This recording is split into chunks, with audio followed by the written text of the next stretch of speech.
شكن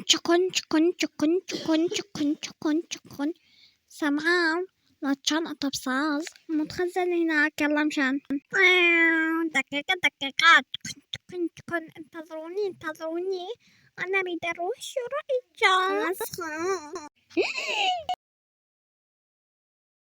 يما حاجة يما وين تروح ماما سستانا يما أنا أقفل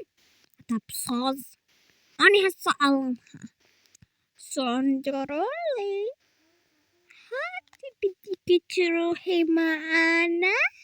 يما إيه أريد أروح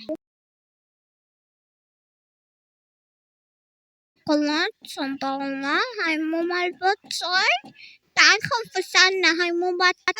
يا حبيبتي شبكي شنو الجواب بس دقيقة يا حلوة وين موتي خلني نحاولك جميلة أنا آسفة حروح بليز داون بدي أروح بس قولي شو اسمك؟ آسفة ما أقدر أقولك شو اسمي